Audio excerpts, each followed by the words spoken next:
When we think about cbct, we typically think of it as a diagnostic device. For example, we use it for airway evaluation, TMJ evaluation, and we look at the bone and the anatomic structures and do the implant planning, and we use it for endodontic purpose. So we think of it as a diagnostic device. And this morning, I would like to challenge and I would like to change this common misconception about cbct. And I would like to prove that the cbct is a prosthodontic and restorative device.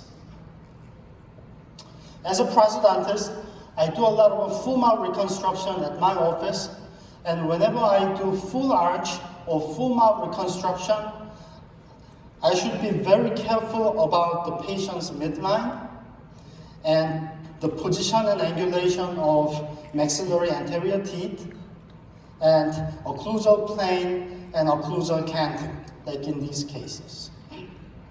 But when we evaluate the midline and occlusal plane, our method are kind of primitive.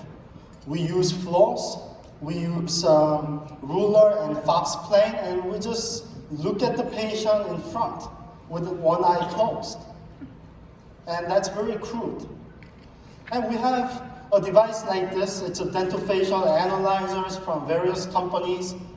And it seems like an improvement, but still, we have to rely on our visual perception that can be easily distorted. For example, let's look at this fighter jet. This is a F-22 Raptor stealth fighter. And when we look at this in the front, this fighter jet looks very symmetrical. But if I place a grid, we can easily notice that it is not symmetric. The left wing is lower than the right wing. So our visual perception can be affected and distorted very easily. Nowadays, a lot of cbct companies come with the 3D facial scanner, and it is a very useful device in finding the midline, a proper midline. The cbct contains both soft tissue information and hard tissue information. I always try to look at the facial midline from the cbct data. And I also try to find the skeletal midline as well. When we look at the various literatures, finding the proper midline is a tricky business because our facial skeleton is not very symmetric. We have to use some landmark to find the proper midline, but our structures are distorted. And Fahad Naini published an article in Facial Aesthetics, and he found that the upper facial third orbital area is very stable, and we can use it as a landmark. So with the cbct, the first thing that I do is a cbct reorientation. I try to superimpose the right orbital area with the left orbital area, and then find the correct skeletal midline. And I try to come up with the best compromise between the facial midline and the skeletal midline. We can use the cbct data to do 3D self-analysis. And the literature shows that when we compare with the 2D self-analysis, 3D self-analysis is more accurate and it's much easier. And self-analysis is a very valuable tool in prosthodontics, not only for orthodontics, but prosthodontics. Since the cbct contains the hard tissue data and soft tissue data, I do both hard tissue self-analysis and soft tissue self-analysis. With hard tissue self-analysis, I look at, I try to evaluate video, occlusal plane, and the position and angulation of a central incisor. And the soft tissue self-analysis is an extremely valuable tool. It is first proposed by Dr. William Arnett, an oral surgeon based in California. And we can position and we can find and position the proper central incisor position and angulation. And I try to look at the McNamara analysis as well. I place the McNamara line passing through A point, and the central incisor has to be about 4 to 6 millimeters ahead of A point McNamara line. And when I do hard tissue self-analysis, I look at the FMA value and FH to OP and Y-axis. These three values tell me about vertical dimension of occlusion. And I look at the McNamara line to evaluate the maxillo-mandibular relationship. And I look at the projection of maxillary central incisor, which should be about 106 degree in relation to sella nasal. So I first do these two self-analysis and come up with the best 3D position of central and lateral and canine. And I do the virtual diagnostic wax up on the maxillary anterior area. Then I load this wax up into 3D facial scan so that I can do 3D smile design.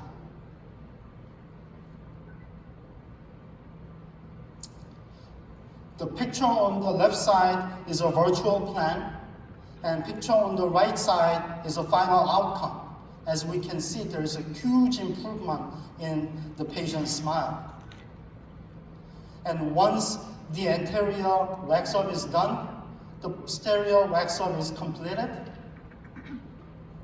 And then I did the implant planning and did the guided surgery. And this is before the treatment, and this is the interim result. The final abutments were placed. Another provisional restoration was placed. And great thing about this digital technology is that we can also do the true articulation, true mounting. I can make the articulator's condyle coincide with the terminal hinge axis of a patient. And I can print the mounting plate and articulate the models in the articulator, and I can do the evaluation of a static occlusion and dynamic occlusion. I wanted to build canine disclusion on both sides, and that was the plan, and that was the final outcome, which is identical. Same thing on the left side, canine disclusion, which closely mimic the virtual plan. So this was the pre-op, and this was the post-op. And there is a huge improvement in smile and patient's life. And I call this daily masterpiece, because with the help of advanced digital technology, I can recreate this kind of a result consistently. So now we know that we can extract the information from cbct, like midline through cbct reorientation. We can find the 3D position and angulation of central incisors. And we can evaluate or re-establish vertical dimension of occlusion, occlusal plane, and we can do the true faceplate transfer and true articulator mounting using terminal hinge axis. So I think cbct is a very nice prosthodontic tool.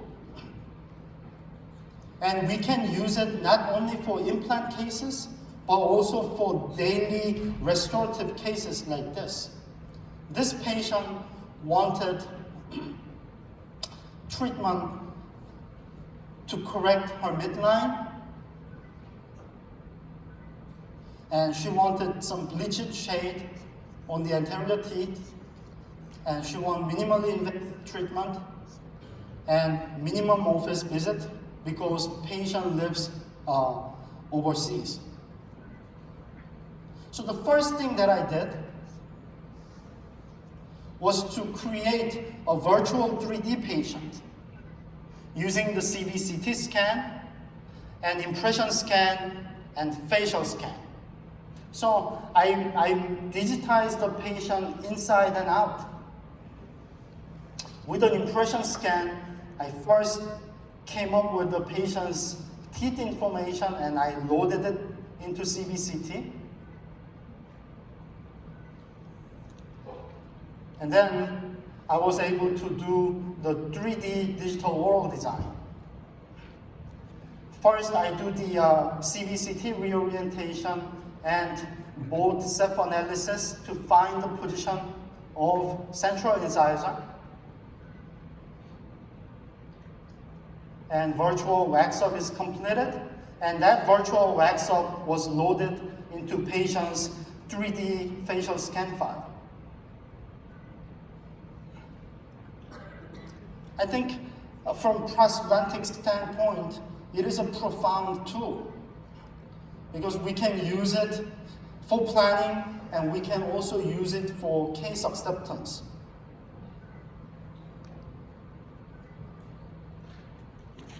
Again, I wanted to do the true articulation, so I first find the patient's terminal hinge axis and make it coincide with the articulator's hinge.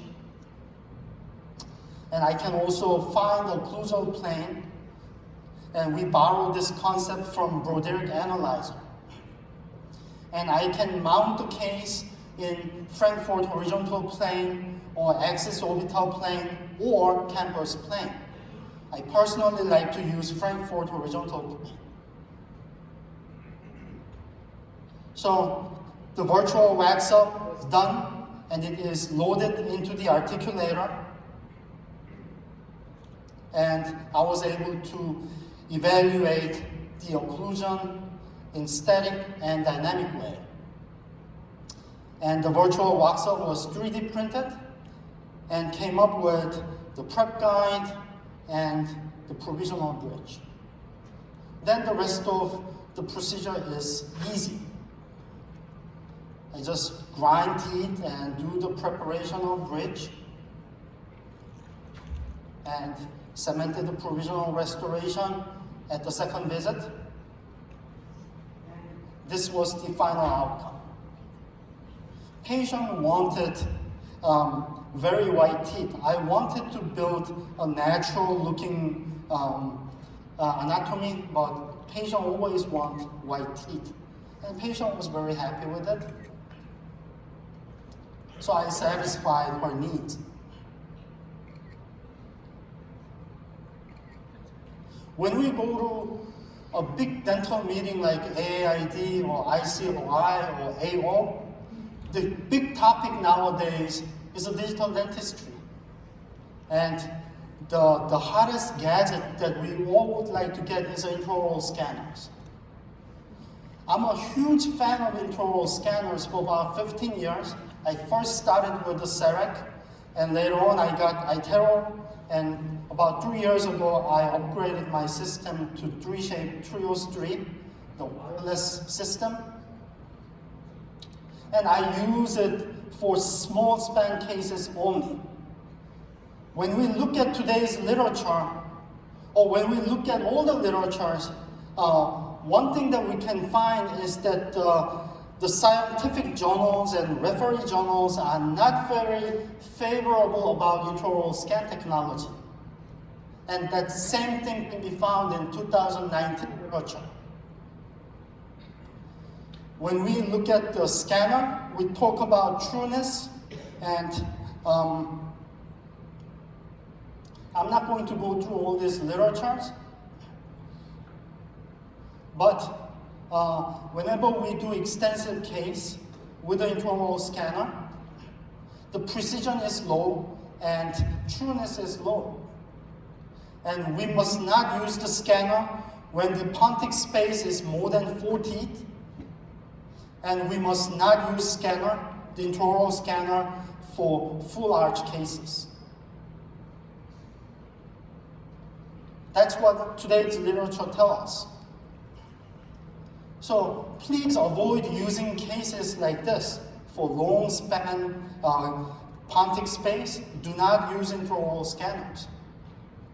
I challenged myself and I wanted to find out if intraoral scanner can handle this kind of a case. First of all, this is a full arch case, which I should not use an intraoral scanner. And on the anterior area, the pontic space is more than 4 teeth. So when you use an intraoral scanner, it gets distorted like this. This is a very typical finding. And the result will be the open margin. Then this impression scan technology, CT scan technology, comes in very handy because we can scan the impression and we can digitize it right away. We have a direct digitization method. We can place a scan body and digitize the patient intraorally by using intraoral scanner and come up with the scan data like this.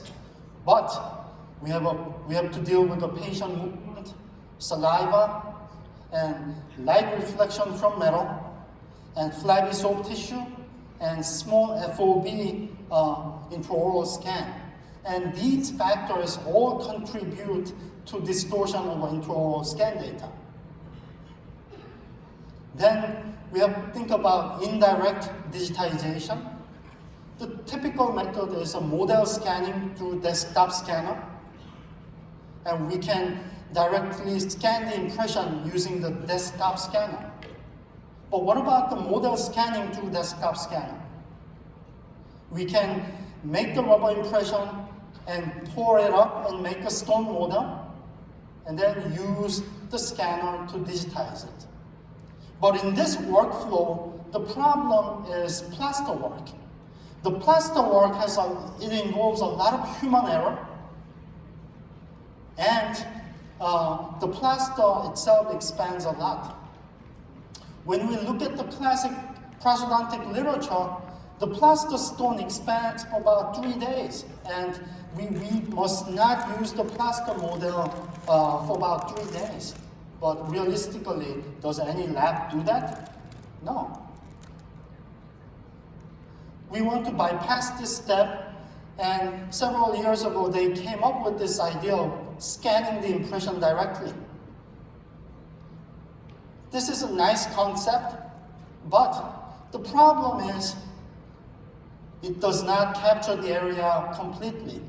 When the impression is deeper, that visible light cannot go through the deep area, and the result is an incomplete capture. Another thing that we can think of is digitizing the impression using the X-ray source, the cbct. So we can bypass this problematic plaster work, and we can digitize it directly. And we can completely capture all the area. In this case, patient wanted implant treatment on the mandible. So the first thing that I did was to digitize the existing denture. And I replicated the patient's denture with radio-opaque resin that contained barium sulfate, and I 3D printed it. And I placed it in the patient's mouth and took the cbct. So based on this information, I planned for 8 implant placement on the mandible. And I came up with a provisional bridge and surgical guide, and I placed 8 implants. and placed the multi-unit abutment, and I did the chair-side fabrication of a 8 implant-supported provisional bridge. And patient was brought back after 2 weeks, and I started the restoration. First, I used the Trios 3 scanner to directly digitize the patient, and I made a rubber impression, and that impression was digitized, and then it was poured with the dye stone. So I was able to compare these 3 data together, and the result was the model scan data is always used as a reference data, and I found about 120 micron of discrepancy. And when I compare with the impression CT scan data, it was very accurate within 35 micron. So I used the impression CT scan data to fabricate the final restoration, and it fitted very nicely. It's an 8 implant supported screw retained bridge, and I have to make sure that it fits perfectly, and it did. A well-made CT scan is not only a diagnostic tool, but it is a restorative tool. We can find midline video and occlusal plane, and we can do self-analysis with it. We can do 3D smile design, and we can do true facial transport and articulation. And well-made CT scan can do all these things.